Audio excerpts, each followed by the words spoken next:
All right, so let's talk about graphs. So what did we learn? Tell me everything you know about graphs. What are they to begin with? Vertices and edges. Vertices and edges. Okay, so we got, They're like used for like connections between like network friendships. And it's pretty much like anything that's like connecting. okay. So going down that path, how do we differentiate a graph from a tree? What's the difference?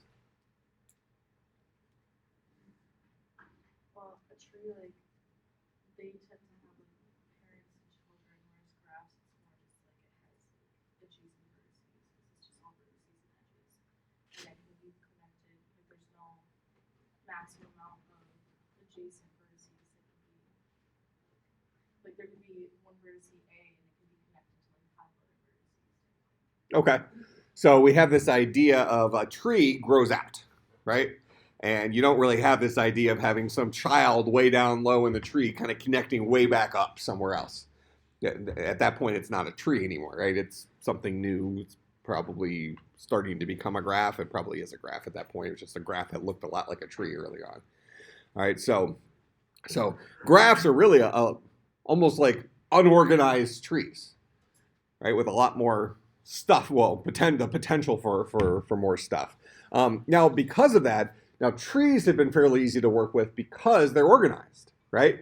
So wouldn't logic say that working with a graph data structure then becomes maybe a little bit more difficult because we can't like count on very specific, like everything to the left here is one thing and everything to the right is another thing, and we know which path in the road to take based on what we're looking for. That doesn't exist in graphs, right? So we've lost some organization. Does that mean they're worse? Now, something you mentioned was this idea of like mapping networks, right? So if we think about this from an IT perspective, you might create, I'm sure we have it here on campus. I think I saw one years ago, but we have some sort of topology chart for how all the networks on campus are mapped up, and it's probably going to look like a graph, right? So you have a whole bunch of different nodes. Probably the nodes are probably going to be like switches and routers and stuff like that. So a couple of different types of nodes, and then you have lines going between this place and that place. So you kind of can see how things travel around the university. And sometimes you'll see things that don't necessarily make sense, but that's just the way the wire was laid, right? Same thing we see with the flight schedules for airports. That would just be a big old graph, right? And we've all, well, at least many of us have probably experienced the thing where we go from Milwaukee to Denver by way of Atlanta, something like that. Which doesn't make any sense, but I had frequent flyer miles on Delta, and that's where they go. Delta goes to Atlanta, and then from there it just goes everywhere. That's Atlanta for you. Really, Atlanta would be if you travel a lot, Atlanta would be a great place to live. That airport is like the main starting point for so many places. Chicago would be pretty close, just because of the number of airlines in Chicago. I think the Atlanta airport's a little nicer than Chicago. And if you know where to go, you get the security little pass there. Or Atlanta? Oh, that's probably true. Atlanta actually does have a pretty nice airport. Chicago O'Hare is better than Midway.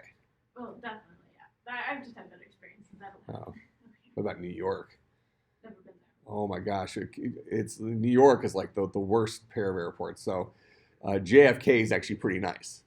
LaGuardia, LaGuardia is a crap hole. I mean, It always reminds me of the Seinfeld episode where they talk about driving between the two airports. Yeah. You know what I'm talking about? Yeah.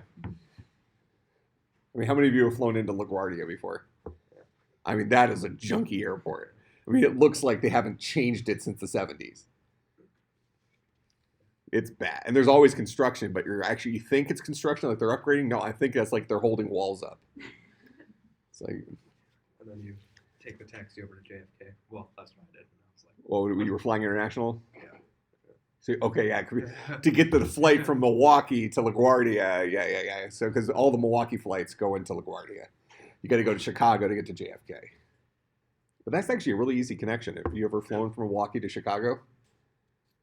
I mean, so it's We one time were flying. I don't remember where we were going, but there was a direct flight from Chicago, and we didn't want to drive down there, so we flew from Milwaukee to Chicago, and the flight was 45 minutes late, leaving Milwaukee. And it's, a little puddle jumper, right? The little tiny planes. So we left 45 minutes late. We arrived 6 minutes early. So, the captain comes over and says, yeah, we're going to make up some time in the air. So, how usually when you take off, it's like full throttle taking off. And then once they get up, kind of they throttle back. He never throttled back. And we never got above what I would guess is maybe 4,000 or 5,000 feet. He just went out over the lake. And then we started landing. we were in Chicago. We got there early after leaving 45 minutes late. I timed it. It was like total flight time was like 5.5 minutes or something like that. It was wheels up to wheels down. That's the way to go to Chicago. Didn't hit a bit of traffic. One time. Huh? I took that flight one time. Yeah. But usually they stretch it to like a 20-minute flight or a 25-minute flight or something like that. They kind of go out over the lake and kind of chill up there for a little bit, and gives you time to go to the bathroom or something. And then seatbelt sign never came off on this one. You just felt the engine just rumbling the whole time. It's just cranking. Okay, well, so anyways, if we looked at our airport mapping and all the flights and stuff going all around the country, it would look like a graph, right? And sometimes when you think about flying, and the reason I kind of bring up flying is this whole idea of somewhere in the reading you ran into the Dijkstra's algorithm stuff. I'll talk about that here in a second. But the airlines become kind of an interesting problem for human beings because quite often, in fact, when you need to fly from point A to point B and it's not a direct flight, the way you would fly there wouldn't be the most efficient flight. Just happens to be the way they go, right? Because somebody's going from Milwaukee to Atlanta, and then some people are going to get off there, and then you're going to get on a new plane that's going to go someplace else. So the fact that you're going out of your way to get there is really insignificant because people are going to different places. And that's actually led to some interesting apps in kind of computer science type stuff where I forgot the name of the company. There's a couple different places, but there was some lawsuits involving it where this guy kind of put together all of the information about all sorts of different flights. And you can say, okay, I'm starting here and I want to get to here. What's the lowest cost way of getting there? And sometimes the lowest cost way of getting there was actually booking a flight to some other destination and just getting off the plane early. I mean, not like parachute get off early, but like, they stop at an early point and like your destination is one of their earlier stops, but it actually costs less to just choose to get off the plane than to stay on for the full trip than it was to, and airlines sued them. Because what this guy effectively did is he uncovered kind of the profit algorithm for these airlines. How certain flights are more expensive because they're more popular and stuff like that. But nothing says I have to stay on the plane. I mean, I paid for the next ticket. Actually, the best thing to do. I guess you couldn't do this anymore, but it is interesting. You can't do this, but if you could, the best thing would be to sell the final leg.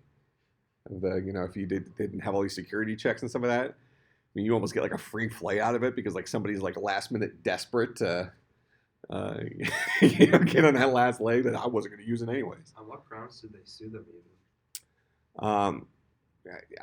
I don't even remember. I mean, I did read about it, but I don't remember. They lost. I mean, the guy was allowed to keep doing what he was doing because he wasn't stealing any information. These are publicly published flight plans and prices, and he just said, okay, well, I'm going to do the math, and if you book this flight from here to here and you just get off here, it's going to cost you less than booking from here to here.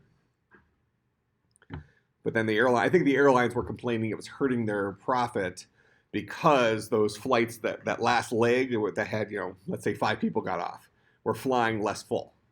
I mean, airlines, same thing with the hotel industry. They're what they tried to do is they tried to overbook and then deal with the consequences. Sometimes better than other times. I think the CEO of United's in front of Congress today. We'll see what he says. What's this? I feel like the only way it would really hurt profits is they're not selling stuff on the flight. They've Well, already sold the seat on the flight. Well, right. But since that person is getting off the plane, they technically could have sold those 5 more seats. But because the person didn't book to the destination they wanted to go to, the airline was under the impression they were going all the way to here. So now that's 5 seats they could have sold that they were never given the opportunity to sell that the person got off. Well, so I think the lawsuit got thrown out. The airline's like, look, if you add some, make some consistency with your pricing. I mean, it's effectively price gouging, right? If you just charge of every flight just has a cost per mile traveled or something like that, then you wouldn't have this problem. It would literally cost less to go here than it would to go here. But that's not the way it works. So you have popular destinations and you have unpopular destinations. In my grad class last night, we had one of my students just got back from a trip to Costa Rica. How much do you think it cost him round trip, including hotel, to go to Costa Rica? 900. No, 800. $400. Seriously? I flew to Costa Rica from Milwaukee, and I think I paid like $500 for the ticket. But yeah, so I think he paid. I want to say the flight was like $280 round trip to Costa Rica. Nobody's going to Costa Rica, So it's well, Pretty big. people are going to Paris more than they're going to Costa Rica. Okay, it's not a popular destination, right? But it might be the jumping point for something else, or whatever. So it's a big game of numbers. So the idea of this guy effectively used graph theory to figure out how do we get you to your destination in the cheapest possible way, and who cares what we do to the airlines. I prefer that because I get extra wiggle room, right? I can't wait to. I think Southwest released something recently that said that what is that? We beat their price, we don't beat you, or something like that. Something on United. So I'm flying to Seattle in June. I'm taking my wife on a cruise to Alaska for her birthday, and so I get my extra seat, and I want to make sure I didn't get kicked off. They try to drag me off that plane. I don't fit between the aisle very well, so my shoulders would just lock into one of the seat things. You know what I'm saying? It'd be pretty awesome. All right, so by nature, graphs are kind of disorganized. That doesn't say we can't hunt and peck our way around. Okay, but if we think about a graph, you mentioned a graph is edges and vertices. Okay, so we have a collection of edges and vertices. That's what a graph is. So an edge is a pathway between two nodes, right? Okay, what's a vertice? Okay, so that would be our endpoints, right? So if we were thinking about from an airline, we would have a vertice that's MKE, Milwaukee Airport, then you have the O'Hare Airport in Atlanta and all these things, and then the edges that lead between them have values, right? So before we didn't have this. In a tree or in a linked list or in a stack or a queue, the nodes themselves had a payload, right? Now, do our vertices, can they have a payload in a graph? Oh, sure. I mean, the Milwaukee Airport vertice, it might have its short name is MKE, right? And you might have some other things, number of terminals, a bunch of information about it. So it might have a bunch of payloads. But what we haven't experienced before this is the actual connection. When we went to our left tree or our right tree, the connection itself was just a pointer to another, in this case, vertice, but another node or another tree or something like that. And that guy never actually had value. That wasn't an object in and of itself, right? We didn't have this connection object. Well, in graphs, edges, they don't have to. Okay? You might start, because depending what you're representing, it might not necessarily be beneficial for an edge to have a value. But more times than not, if you're using a graph or something, chances are the edges have some value associated with them. So if we're thinking about airports, the value might be miles, right? So this edge that connects Milwaukee to Chicago might be 92 miles or something, whatever it is, whatever that distance is. It's probably something in that ballpark. Actually, probably, whatever. Something in that ballpark. So that's what that edge would have. That edge would have a value. Now, if we were flying from Milwaukee to Atlanta, obviously it's bigger, right? I don't, whatever mile, what is it, 500 miles or something like that, 600 miles. That's more, gotta be more than that, because it's about a 12-hour drive, 14-hour drive from here. Probably about 1,000. Yeah, that sounds about right. But whatever, bigger than 90. Okay, so we were to visually draw the line. It's gonna be a lot longer line from Milwaukee to Atlanta than it is from Milwaukee to Chicago if we're doing this to scale, right? Okay, so so the edges themselves have values. Why is that important? Why is it, if we think about it in real life, why if we're taking a road trip, why is it important if we're deciding whether to go to Chicago or whether to go to Atlanta? Why is it important for us to know the difference that Chicago is 91 miles away and Atlanta is 1,000 miles away? So it comes with consequences, right? Okay, the amount of time we're driving, how long it's going to take to get there, the cost of gas, all sorts of stuff we can calculate off that value for that edge, right? Okay, so graphs carry more data than just the data at the vertices. All right, great. Okay, so anything else you can tell me about graphs? What about directed versus undirected graphs? We'll talk about that. What's a directed graph?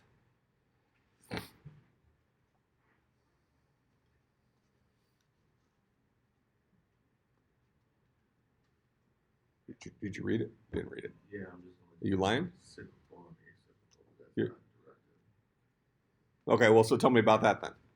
Cyclical means you can,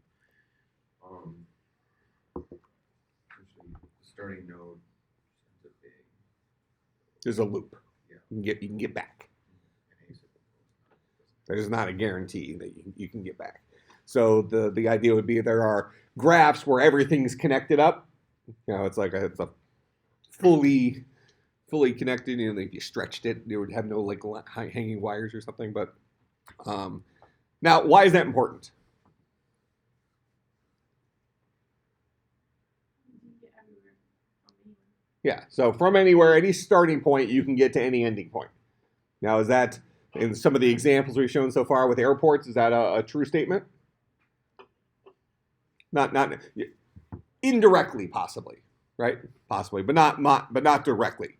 So when you have every node connected to every other node, then you have a direct flight everywhere, which would be beautiful from a consumer convenience perspective, but would probably make the price of plane tickets go way up, right?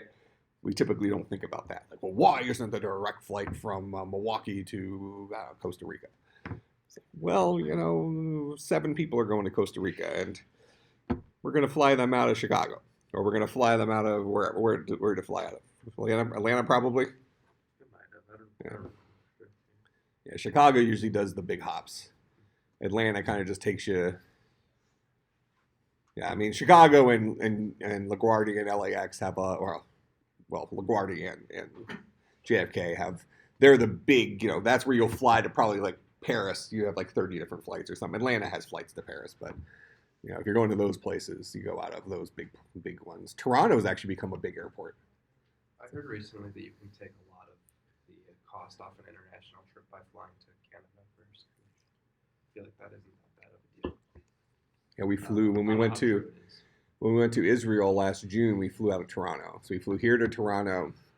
That was interesting because that was right around when all the rioting was happening at the Jaffa Gate. That's where we were going. so they had us like in this room, and it's like the terminal, but it was like a segregated terminal. Since you're going there, and they once you went in, you couldn't go out. And then they moved us all out and had us with like security and stuff, and they had us go. They brought in like extra, I guess, bomb detecting stuff. We had to go back in single file, so I had to like. I don't know why we had to like wipe stuff on us, and they had detected to make sure there wasn't like residue and things like that. So it was a pretty big thing, it's a big deal that we had to go through, and then nothing happened. So big letdown. Flight coming back was way easier. So getting out of Israel seemed to be significantly easier than getting in. Seemed to be the case. I wonder why that is. Israel's Oh, actually, that does make sense. They, Or they take it a lot more seriously. well, yeah, and the way they do it is different than here. So they're watching people as soon as they get to the airport, and they're profiling people, and they know who to watch. And so like somebody like you is not gonna probably flag anything to them. And Because I look Jewish. I got the nose. You see that? See that? I could go into all in Israel. There was place because I went there. I go to a Lutheran church. I'm Christian, but I was born Jewish, and I got the Jewish schnoz. So there were certain places in Israel you have to be Jewish in order to go into, like the Holy of Holies, right there, the Wailing Wall. They didn't even card me. I don't even know what carding would mean, but I just waved me right in. He's a Jew. Come on in, buddy. I got. See, this will be a poop joke, not directed. So at the Wailing Wall, so she got overly sensitive last night about poop jokes. you know about me. That's what makes it funny. But it's not for me. Well, that's what makes it funny. So the Wailing Wall in Israel is the kind of the last remaining, like the last standing wall from the original city. So it's supposed to be like a really holy place, right? So I go up to this, and it's segregated. So women have to go to one side, men can go to the other side. And so I go up, I put my hand up there. That's what you're supposed to do, right? And there's all sorts of little prayers and stuff people shove into the cracks in the wall. So I got my hand up there, and a bird craps in my arm. Like a big old pie. Okay, now, so put yourself in that situation. What are you supposed to do?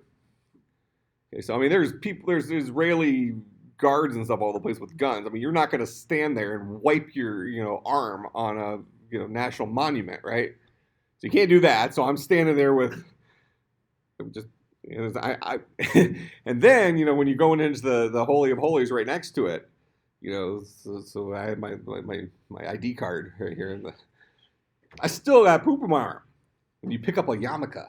I'm thinking, oh, not wiping on the yarmulke. I figure that's not going to go over that well, so I just go with it.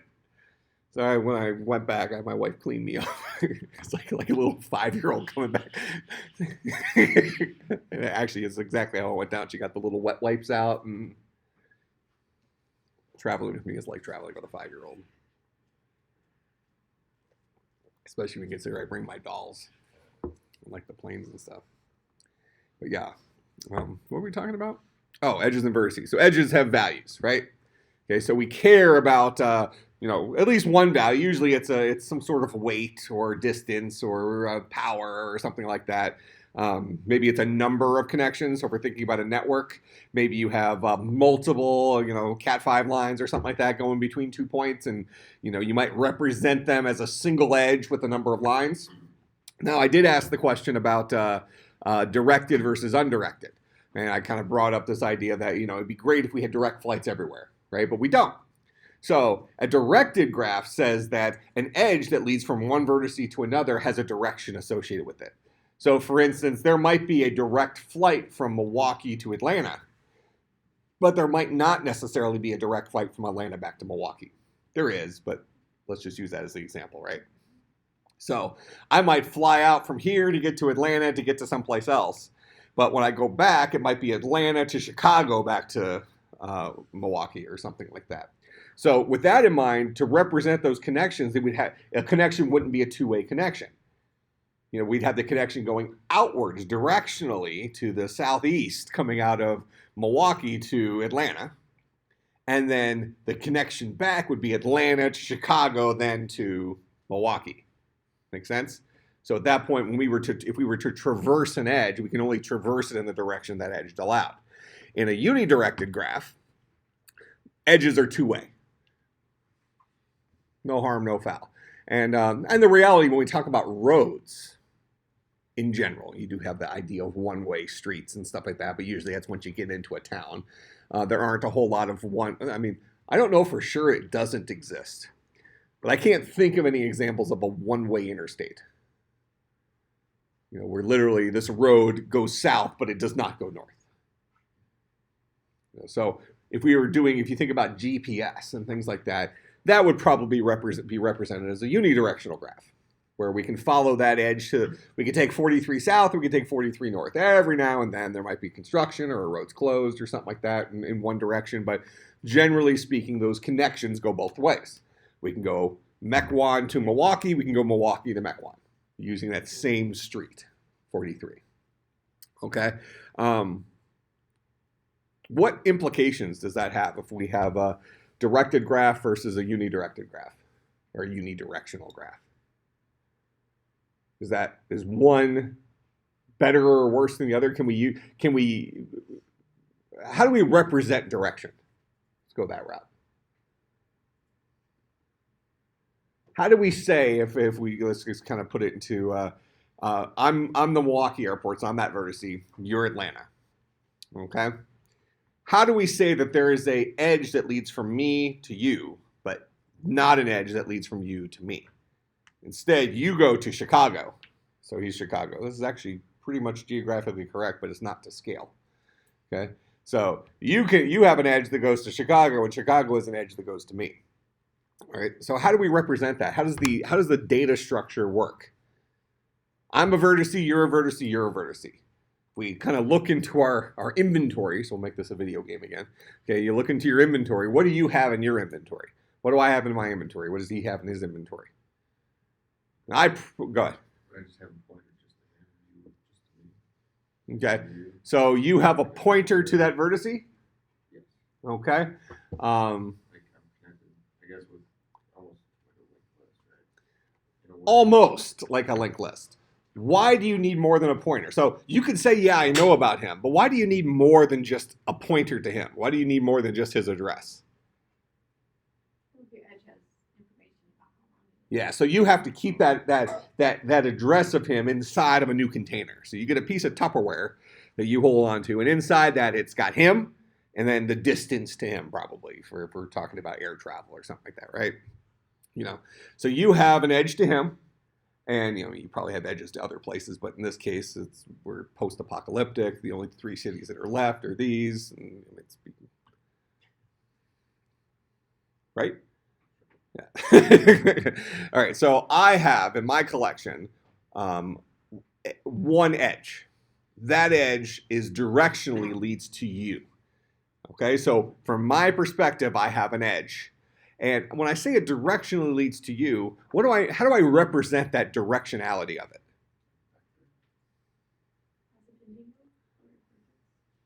Okay, so an edge in and of itself is kind of a data structure, right? Okay, so it's a piece of information that holds a value, a weight, however you want to think about it, and as well as a destination. Okay, so so I have my collection of edges, and the collection of edges that I have are completely from my perspective. It's where can I get from here? That makes sense? So even in a unidirectional graph, where my edge leads to you, that same edge doesn't lead back to me, or doesn't have to lead back to me. You would then have a complementary edge that would go from you to me. Probably would have the same weight. In fact, you could implement it as the same edge, that you could travel both ways. Maybe you create the edge once and both sides get pointers to it. So my collection of edges has a pointer to this edge. Your collection of edges has a pointer to the exact same edge, so we can traverse it. The problem with doing it that way is the endpoint of the edge from my perspective is you. The endpoint of the edge from your perspective is me. So it's usually easier to implement it as 2 separate edges. One that leads from me to you, and then you have one that leads from you to me. But the values are identical, and unless one's like a mile longer or something because they fly at different heights or whatever. Okay, so a unidirectional graph typically is larger, right? Because every connection we make has a back connection that gets created. So there's more data that we're storing in a unidirectional graph. Do we necessarily care about that? Well, maybe not. But if we think about the difference between a flight map and a GPS map, in GPS, it's largely a unidirectional graph, or at least many of the connections are bidirectional. So when we create a connection from city A to city B, we're also going to create a connection from city B to city A. So it becomes larger, more things to traverse, blah, blah, blah. Okay, so now tell me about Dijkstra's algorithm. What problem is that solving? See if I can spell it. shortest path to hit all the vertices. Is that it? Back to its own, Did I get it? It's just pretty good. It's right. Nailed it. All right. So what were you saying? It's the shortest path from the starting node, touching all the other nodes, and then back to itself. Okay. So historically, it's called the traveling salesman problem. Is the problem this solves, TSP. All right. So the idea is from a starting position. From a starting position, what is the lowest cost way to visit all of my customers, right? So I have customers in all these different cities. How do I get to all these different cities? So that I use the least amount of fuel or travel the least amount of miles, whatever, something along those lines. All right, how does Dijkstra's algorithm work? Just at the highest level, let's say. We don't need to get into the super nitty-gritty details, but just generally speaking, how does Dijkstra's algorithm work?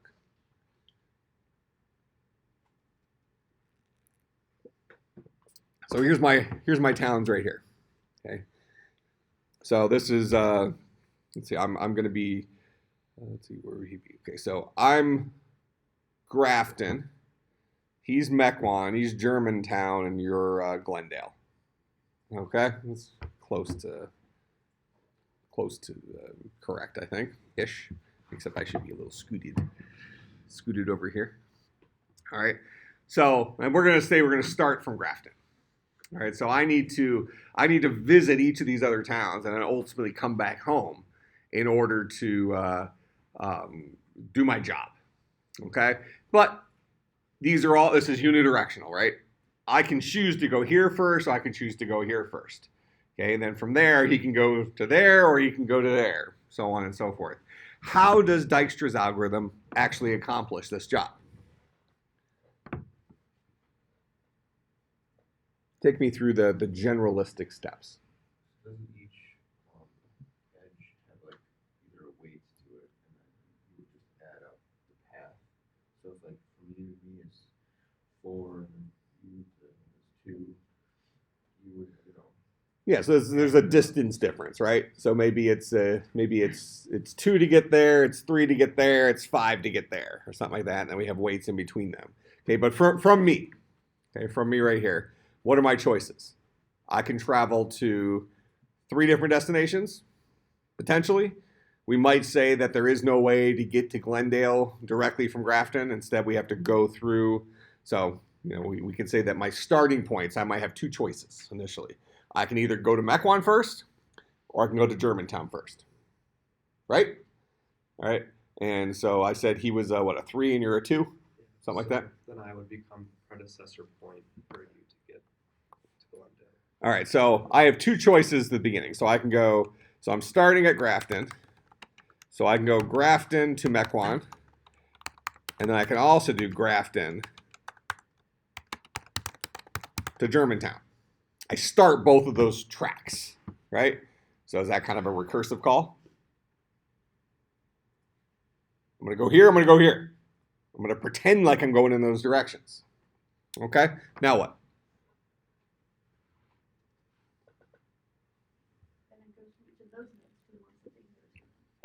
Okay, so we'll deal with this guy first. So now I'm in Mequon. What am I, and let's put in little parentheses here up to the side. So this cost me, what do we say, you were a 2? Okay, and this guy cost me a 3. All right, so now I'm in Mequon. My choices are to go to Germantown or to go to Glendale. You can go back to Grafton, but why was that a bad idea? It's just backtracking. Yeah, so because of where you just came from, we're going to say that's not where we want to go, unless that was your last stop. So sometimes there's some like end cases where you have to be careful, but in this case, that's not the case, right? All right, so I'm off limits. That's a waste of time. Okay, so instead you're going to say, okay, well I got 2 choices. I can either go to Glendale, and Mequon to Glendale is a 3, let's say. So we can go Mequon to Glendale. So that's a 3 locally. And we're kind of at a 5 total for total distance traveled. Similarly, I can go from Mequon to Germantown. Okay, so now we're at a, what's Germantown? Germantown from Mequon's probably another 2. Say something like that. And so 2, now we're at a 4 total. Something like that. Okay. Okay, so now I'm in Glendale. What are my choices? I can go from Glendale, I can go to Grafton. That's probably going to be off limits. Can I go back to Mequon, or is that where I just came from? It came from. So my only option there is to go to, oh, actually, hold on, I'm in Glendale right now. So I can go from Glendale to Germantown. But I can't go back to Mequon. I can't go back to my starting place, right? All right, because I haven't visited all nodes. I'm not going home until I visited all places. All right, so now I can go from Glendale to Germantown, and that had a cost of, that's probably a 2, give or take. All right, so that's a 2 with a total cost now of a 7. All right, we had a 5, now we're at a 7. All right, and then let's do this piece over here. So I was in Germantown. I can't go back to Mequon. I can't go to Grafton. So my only choice is to go to Glendale. So this was Germantown to Glendale, which had a cost of 2. So now we're at a total cost of 6. Okay. Now we're back up here. So I'm in Germantown. I've been in Grafton. I've been in Mequon. I've been in Glendale. Now I'm in Germantown. My edges leading from Germantown are to Glendale, just came from there, to Mequon, been there, and back to Grafton. You can check, have I visited all my places? In this case, the answer is yes. So this is allowed. So you can come back to, say, Germantown. This guy leads to Grafton. And we decided that's a trip of 3. Yep. So we're at a total round trip of 10. I'll go ahead and say that's kind of a finishing state. Okay, so we're going to mark that guy as a finishing state there. All right, so I'm done. I don't need to traverse anymore. I visited all cities. I've arrived back home. Total cost was 10. All right, so now I am in Germantown, and now I'm in Glendale after traveling from Germantown. So Glendale, did we have a way of getting from Glendale to Grafton? Directly? No, not by our example right now. So now he needs to get home. He can go back the exact same way he just came, by way of Germantown, right? Or he can go to, from Glendale to Mequon. So that's the path we haven't taken. So we're not going to let him backtrack the way he just went. So we're going to say now we're going to go from Glendale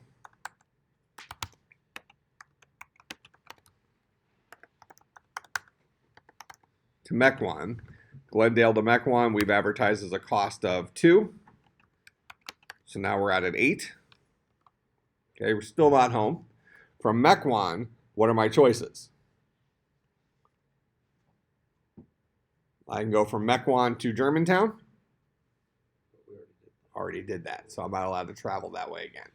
So now I visited all the places, but I can go back home, right?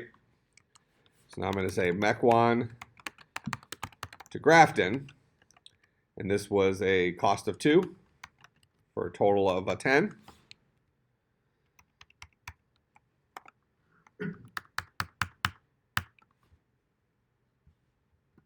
Okay, so we're done with recursive calls up here.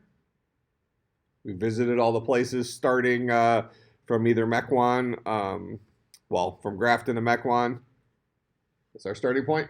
So now we come down to our secondary starting point. So Grafton to Germantown, we decided was a, oh, hold on. Yeah, we got it right. We have it a 3 there. I just wanted to make sure I was accurate. So Grafton to Germantown was a 3. So now I'm at Germantown, so I can go from Germantown to either Mequon or to Glendale. All right, so Germantown to Mequon, which we said is a cost of 2. So we're at a total cost of 5. I can also do Germantown to Glendale, which is a cost of 2 for a total cost of 5. From Germantown to, so now I'm in Mequon. From Mequon, I can come back to Grafton, not allowed to do that. Go there, not allowed to do that. So now I'm stuck going to Glendale. So Mequon to Glendale had a cost of, is that 2? Way above. At the top we have Mequon to Glendale. We have Glendale to Mequon listed as a 2, and then Mequon to Glendale listed as a 3. Okay, so what do we want it to be? Make it 3.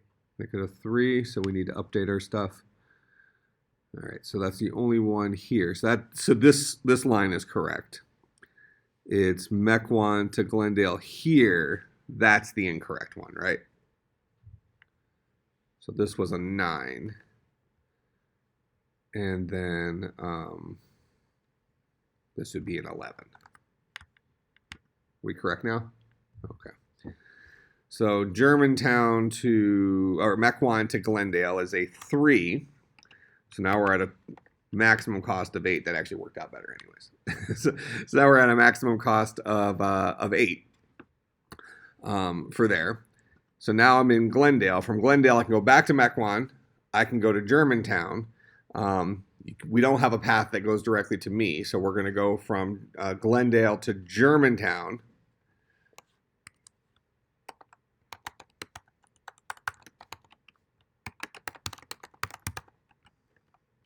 And that has a cost of 2. So now we're at a total cost of 10. From Germantown, I can go back to Mequon. Have I ever traveled from Mequon to Germantown? I have. Not allowed to do that. So now I can, so my only option left is to go home, right? So now I'm going to go from Germantown to Grafton, which we said is a cost of 2. So now we're at a total of a 12. So that's a finishing. It looks like Germantown to Grafton. Say this again. Looks like Germantown to Grafton is 3. Germantown to, yeah, there's a 3 there. Do we have any place else?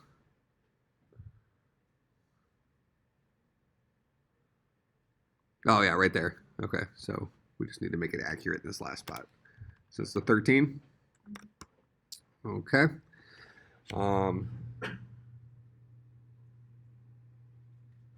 Is that it? Any other things to explore? We done everything. Went from Grafton to Germantown. I went from Germantown to Mequon. Oh, I could have gone Germantown to Glendale, right?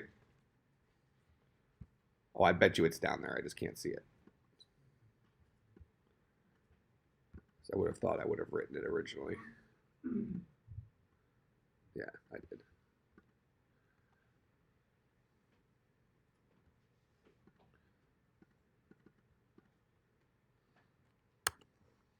Okay, so we went from Germantown to Glendale. From Glendale, we can go back to Mequon.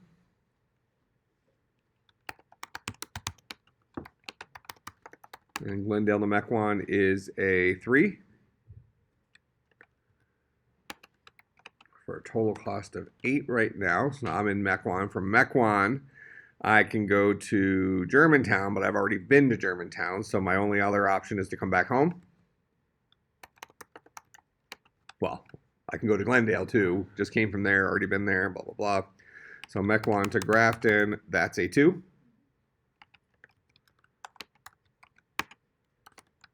For a total of 10.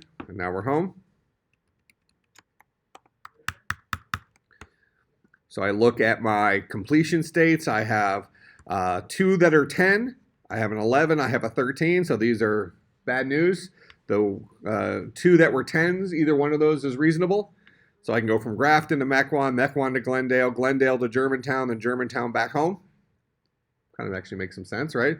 Or I can go from Grafton to Germantown, Germantown to Glendale, Glendale to Mequon, and then Mequon back to Grafton. So it's just the reverse loop, right? Okay, both of those had a cost of 10. So in the end, I've decided that I have 2 different options for my shortest path. So depending on scenery, or maybe, I take in time of day for traffic and that kind of stuff. So if you imagine this from a GPS perspective, you've probably seen this on GPS maps before, where it kind of shows you 2 different routes, and it says one route's like 2 minutes slower than another one. But maybe you decide, well, I know by the time I get to this one, because that's where human beings play into a GPS application a little bit, especially if you're traveling any sort of distance. So I might, whenever I drive through Chicago from here, okay, well, so, that's a 2-hour, an hour and a half, let's say, drive until I might hit something. So this exact moment it's calculating in traffic, and maybe this exact moment it's not rush hour, but maybe in 30 minutes it will be rush hour. So in 30 minutes, this thing's going to update, and all of a sudden something that going this one route is going to take twice as long as going the other route, even though originally it was the slower of the faster of the routes, rather. We rely on our GPSs these days to kind of update, but sometimes you've missed your last chance exit, right? It's like, okay, well, there's a slower route, and it tells you like 2 seconds before you pass the exit that you could have saved yourself a half hour, but then you didn't. Now you're stuck, right? So then what you do, you start pretending like you're, don't you when you're in traffic, those people always just go down the shoulder. You hate those people. They're probably the smart ones. Yeah. Huh? In traffic, move out a little bit. Oh, to block them. Yes, not getting past me. That's why you do it. If you're going to suffer, they should suffer too. That's the Because they're most likely going to get away with it, but it's illegal. No, I get it. So you're being the good Samaritan. You're being the. But I figure, because what's most likely going to happen is I'm going to do it, and I'm going to be the one that gets caught. Yeah. So I decided, what? I'm not going to let this guy not get caught. He's going to get stuck behind me. Yeah. I like it. That makes sense. Spiteful. Huh? You like it's spiteful coming from a former psychology major. This is how serial killers begin. do you get a bit of road rage yourself?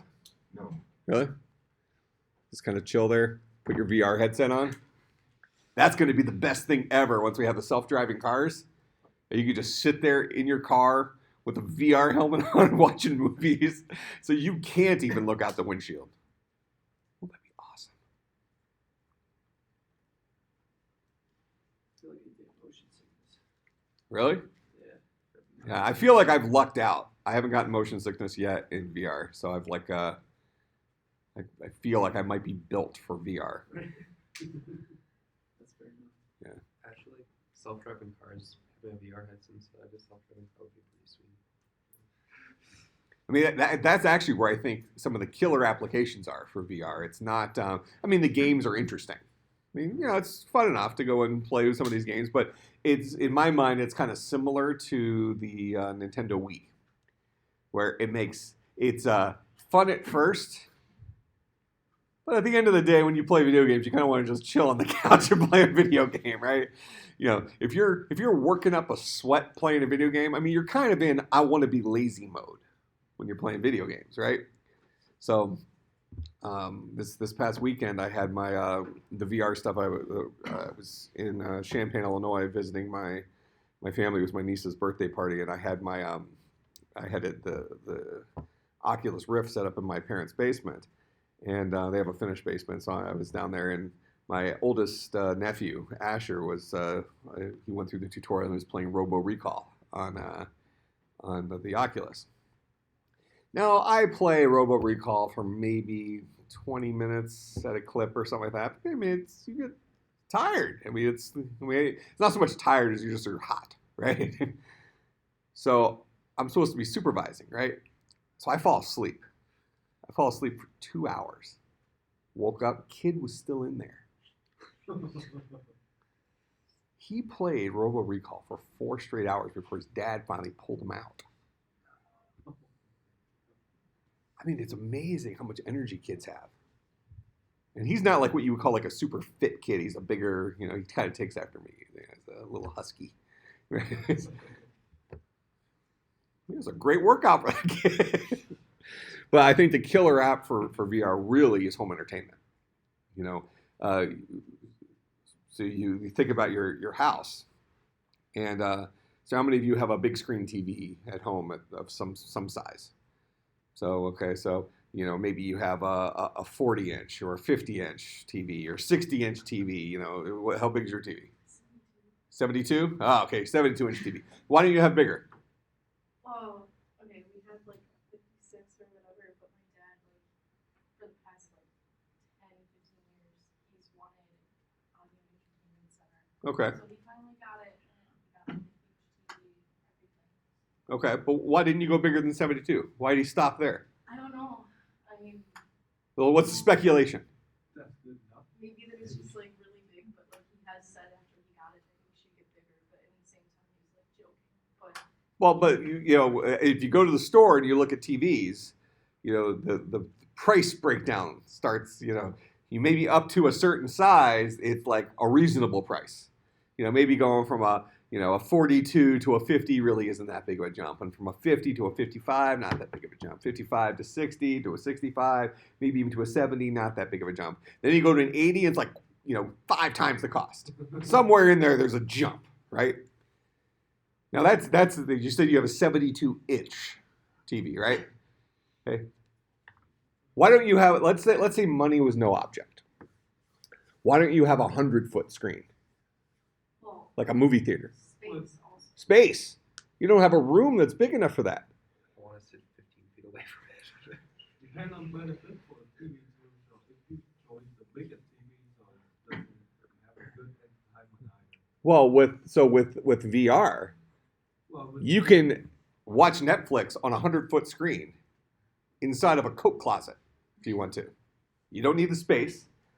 From that perspective, you can imagine that the cost of putting a 100-foot theater in your house is expensive on multiple levels, right? But now you can have a 100-foot theater on an airplane while you're flying, all in virtual reality. You look to your side, you see the other theater seats and stuff like that, and you look up, and it's as if you're sitting in a movie theater. You don't even physically have a TV.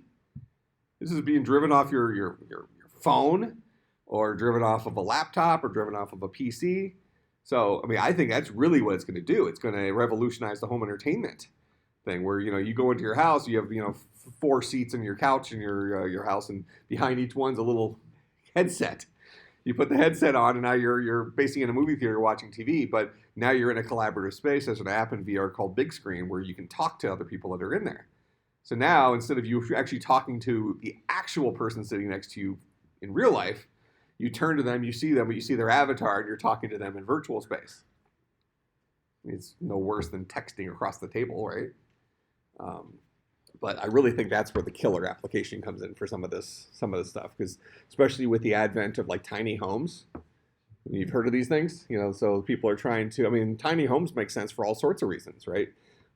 Cost of them is less, cost to cool them is less, cost to heat them is less, so the economic or agricultural, and economic impact is far less. You create these spaces that are dual purpose, but hey, what if you want to have a big screen TV in a tiny home? You can't. So now you can. Same thing. You have years ago when I had a yacht. Some of you know this story, but so I had a big boat, and so I thought I was cool having. I had like a 32-inch TV in there.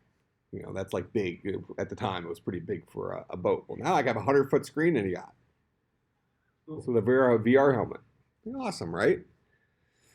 So, I think that's kind of where things are going. How did I get onto that? Where'd that come from? Where's my segue? We're last talking about GPS. Imagine the amount of stuff, two-way streets, real-time traffic, exiting off, self-driving cars, VR. that's how we got there. All right, so yeah. So anyways, yeah. So with the self-driving car VR stuff, I think that would be pretty cool. But in any case, you think about how this might apply to GPS. Now it's we did this for four cities, right? Little tiny loop. Now, when you're traveling somewhere, so if I'm going from here to Central Illinois, how many roads exist between here and Central Illinois that I could take? A lot? A lot of them, right? So in that case, it's kind of less about the individual towns, because sometimes towns are connected by the roads at some point. But, if you're thinking about the main interstates, we just kind of abstract it down to the roads you can go fast on. There's still a lot of choices. If you say fast is 50 miles an hour or faster or something like that, there's a lot of choices. So it has to do all this stuff just for distance. Then you have to consider how fast can you go on that road. So, one of the reasons, so if we think about this from our real life example here, the problem with Germantown, as I see it, is no fast roads go there. So we've given a distance cost from Grafton to Mequon to be equal to the distance cost of Grafton to, almost equal. We said Germantown was a little bit farther, right? Okay, but it's a 2 to compare to a 3. But in terms of time, it's even bigger than that. Getting to Mequon from Grafton is very fast, because you can get there by interstate, or if you want to go the slow route, you go on Port Washington, which is still relatively fast because you're not having to go through too many lights and stuff between the two of them. But to get to Germantown is substantially slower. So even though as the crow flies, distance-wise, they're similar, this is just a little bit farther, and it might not even be fair to call it farther. I don't know. I don't have an exact map out, but I think it's a little bit farther than it is to Mequon. But certainly, if it takes me 10 minutes to get from Grafton to Mequon, it would take more like 20 minutes or more to get to Germantown from Grafton, because the fast roads don't go there. So now there's a whole nother layer of information, a whole nother layer of data that we need to contain in those edges. It's not just distance, now it's also speed of that edge. How fast can we traverse that edge? What's the speed limit of it, right? And then for GPS, we also have to look at some real-time implications. What's the average speed now? Okay, so if I'm going from Grafton to Mequon on the interstate, but the interstate, there's an accident and it's currently at a crawl, even though the potential is 70 miles an hour, is the legal speed limit, even though the potential is 70 miles an hour, maybe the average speed right now is 20. At that point now, maybe Germantown's back in the cards. Okay, because that makes more sense as my starting point. So when we start our day, it might, even though we came up with two good answers, a cost of 10 and a cost of 10, starting with two different starting points, we choose that direction. On a given day, we might choose to go a different route depending on the current situation of things. And isn't that the way GPS works today? How many of you use GPS for places you already know how to get to? Like pretty commonly. Why? Well, most of the time it's like here, living here, I know that anymore. If I don't know how to get here, I don't deserve to I see it as, but like when Madison or something, it's like I know the way, but at the same time, like since it's such a far distance, like I'd like to have a backup to look at in case like there's a detour. Okay. So even coming to school here, so how far is your commute to school? Well, I don't commute anymore. Well, right. It's like 25 minutes. Okay. So even within 25 minutes, if the average is 25 minutes, what was the worst case scenario? Did you ever run into traffic or anything and ever take like 45 minutes or an hour to get here for just some strange day reason? I think the longest it's been here one time was like 30 minutes. Okay, so coming to school, maybe there was just the nature of the roads you took, there wasn't too much variance. Yeah, so if I'm in Grafton and I'm driving over to the post office in Grafton, I know how to get to the post office. I know exactly where it's at. I don't need to put the GPS in because maybe once in a blue moon, there might be like a carnival in town or something like that, or something happening downtown where like, oh, I chose the wrong route. Because there's like 2 or 3 different ways you can snake your way over there. But generally speaking, you kind of, you know what to expect if you're going just across town. Okay, but if you're traveling 25 or 30 minutes or something like that, and you're using any sort of roads that are heavily traveled by other people, different things like accidents and rush hour. I mean, you know, Milwaukee does have rush hour. You know, there's a rush hour means different things to different people. I was in Champaign this past weekend, and my mom was complaining about the Champaign, Illinois, where University of Illinois is. My mom was complaining about the traffic as we were pulling out of Panera. There was like 5 cars, and it was like, usually it's deserted, this road. There was 5 cars, and that was heavy traffic. We wouldn't think about that here, right? You know, and what we call traffic here, if you lived in Chicago, would be considered free flowing. It's like, oh, our wheel has turned this hour. So we're good. In New York, it's even worse. And then New York traffic looks like a joke compared to some of these places overseas, where it's all relative to population density at the end of the day. So like in the winter, I spend most of the winter down in Fort Lauderdale, which you don't consider. How many of you have been to Fort Lauderdale or been to the area? You don't necessarily consider that to be like a Chicago but I think the traffic is almost every bit as bad because you have a super high population density. And then, you know, if you're going to add some more information to your edges here, there's also a lot of old people. And you have 2 different kinds of old people down in Florida. So you have the aggressive New York old people. Maybe you have 3 different kinds. You have the aggressive New York old people who can still see and hear. Then you have the aggressive New York old people who can't see or hear. Then you have somewhere in the middle. So imagine an aggressive old person honking their horn, swerving all over the place, going 60 miles an hour in a 30, who can't see or hear. You got to be, I mean, these are basically just projectiles, okay? They're just going. You have to be aware of these things. It's like you're in a video game. Yeah, but it's amazing to me the amount of traffic you have down there, even though it's not a big metro area like Chicago. It's because of the population density. Okay, so all sorts of things might start playing into, if we look at a GPS, a mapping type application for graphs, all sorts of things might start making their way into our edges, our edge data structure for, you know, determining the, how expensive something is. Right? It's not just one piece of information. Distance wasn't enough. You know, in our little example here, it was good enough, but often if we think about real life, we might think about more things than that. What other applications might a graph be? So we've talked about kind of network topographical charts. We've talked about, road systems, GPS stuff. We talked about air travel, and, you know, each one of those has their kind of their little, you know, nuances. Anything else you think a graph could be applied to? Social media. Okay, in what way? The whole, I think it's okay, the example of like friends. You, or hey, my friends, they might give a suggestion, the connection between. Okay, so because you're connected via an edge to a vertice, and that vertice is connected to some other edges, and so maybe you're friends with both of them. Okay, so this kind of, if you think about it in the kind of Facebook terms, you might say, you know, that this guy has 2 mutual friends with you. Maybe I'm friends with both of them. You're friends with both of them, but you're not a friend with me. So the 2 mutual friends means that there are edges leading to me from 2 people that you have edges leading to. Something like that? Okay. What else? So no SQL databases are set up as graphs. Okay. The ones that can use for like keeping track of movies and actors and all that stuff. Okay. Sure. So like an internet movie database type thing or something like that. Okay.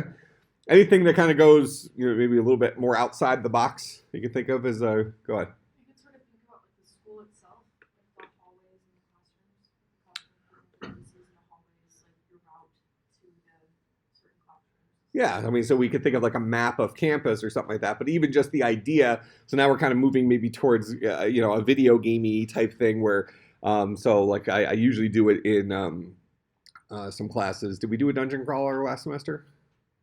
So we'll probably do something like this. We only have one class left, but so maybe we'll start with it. But if you think about, so for instance, in 200 right now, we're writing a Python application that is mapping the department. So we've created a room object, and a room has a name and a description, and it has a collection of people that are currently in the room, and then it has a collection of exits, where an exit is an edge. So they're effectively writing a graph without thinking about it as a graph, right? And that's kind of a lot of what happens when we say something's a data structure. That makes it a little bit scarier. Then we give it a specific name, and that makes it even scarier. But the reality is, it's just the right tool for the job. It's like, oh, I have multiple rooms in the department, and they're linked to each other through some doors. It's a graph. Okay, it's from this room I can get to that hallway. From that hallway I can get to S118. I can get back into this room. I can get to the lab down there. I can get to the little advanced lab. There's some other places I can get to through that hallway. The hallway's got a lot of exits from it. If I'm in S118, I can just get back into the hallway, or I guess I could jump out the window. Stuff like that. Okay, but that's a graph, isn't it? Just a collection of places that lead to other places. Now, the difference there is, so if I'm in this room and I see I have an exit at the door there, and I'm going to take that exit, and it leads to another room. It leads to that hallway. Now, visually, we view this room as being shaped differently than that room. So we might decide that our room objects in a real life things have a geometry to them, right? This room has a length and a width and a height, and that room has a length and a width and a height, and maybe you want to go farther, it has a collection of stuff on the walls, whatever, that kind of stuff. But in 200, we're not going that in depth. A room is a room. It's all text based, and it's just a room. But does the connection from this room to that hallway have any weight to it, any value? Does it have to?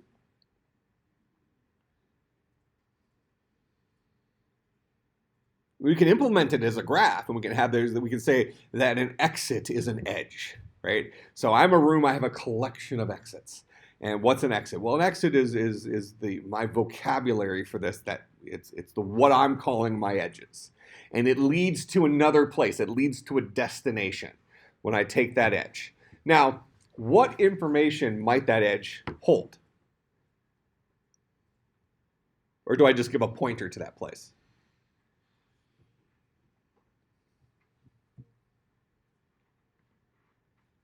What I'm trying to get you to think about is that not all values that edges hold are numbers. Okay, so if you have a text-based dungeon crawler, a text-based game or something like that, and we're in this room, we need to be, so this kind of goes back to an older a game genre called a MUD, multi-user dungeon. Any of you ever played a MUD before? Okay, all of you have played, well, at least many of you have played games that grew out of MUD. So you've played various online multiplayer games, either an MMO or something like that. Well, before we had the computers that had the horsepower to have all those graphics showing up on the screens and all that stuff like that, you had a text-based experience where it said, here's a description of the room you're in. This is who else is here. Here are the obvious exits. What would you like to do? So you can say, oh, I'm going to attack the squirrel that's here if you wanted to fight one of the monsters, or I'm going to take the exit to the north, something like that. Okay, so, and the thing is, you think of that as being stupid, and the reality is they were far, far more realistic in many cases than some of the games we have today, because it was 100% based on your imagination. And the fact is you would get used to where stuff would show up on the screen. So you wouldn't have to read this whole screen. You would get used to who's in this room, what's the name of the room. Just glancing real quick at those spaces instead of reading this wall of text or something like that. And it ended up being, you don't get much higher definition than your imagination. It's similar to reading. It's why reading hasn't gone away. So fine, you can say, well, movies are more entertaining or something like that, but sometimes it's easier to get lost in a book sometimes than it is to get lost in a movie. You can kind of multitask when you're watching a movie. Can't necessarily multitask when you're reading a book. But I would definitely not recommend reading books while driving. But with the self-driving cars, you can read books in VR on a 100-foot screen. This is the Kindle on the 100-foot screen.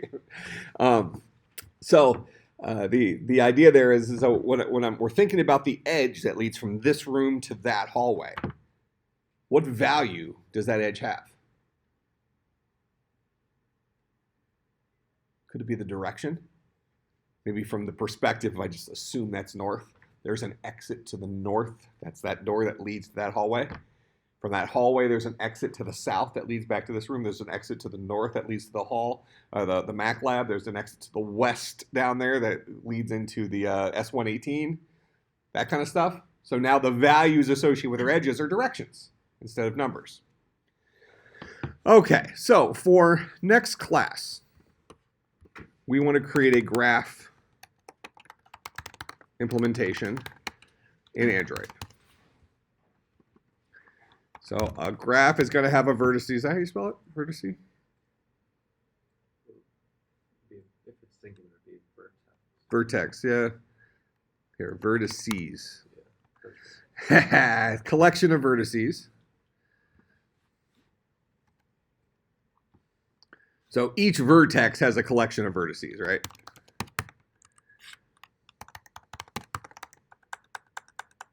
Collection of edges, rather.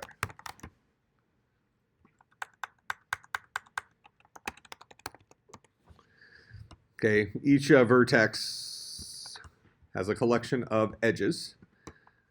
An edge, for right now, let's just have numbers. Let's not get overly crazy with it. So an edge has a destination vertex, and it has a weight, so some number. Make sense? So what do we need to do initially? We need to be able to, when you create a graph, we can go ahead and just assume a starting point.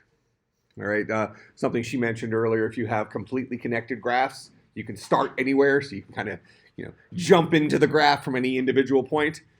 For right now, since we're, we only have a couple days left, just throw yourself into a starting vertex. There's a root node of your graph. Okay, so create a root vertex, and then have the ability to add a vertex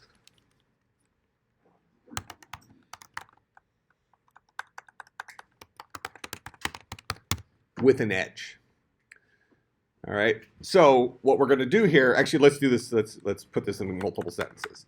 Have the ability to add a vertex, have the ability to add an edge between two vertices, and that edge can be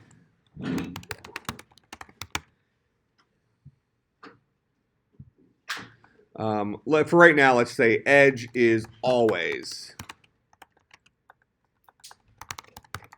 directional. So I'm choosing, I want to add an edge from this vertex to this vertex. So it'll be this vertex that owns the edge, and it leads to this vertex. So you don't have to have the option of, do I also want to have a comeback? We'll look at that next time. Okay? So give yourself some interface for doing this. If you want to do it with an Android interface, that's great. If you want to do it just text-based, that's fine. I don't care.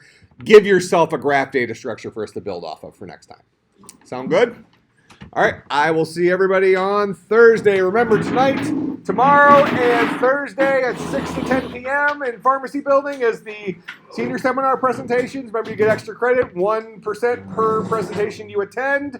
Also today is student, faculty, staff Bible study. God and grub. Go to the cafeteria, sign the sheet, get free lunch. Then take it down to the terrace room and have Bible study. This is the last one of the semester, I believe.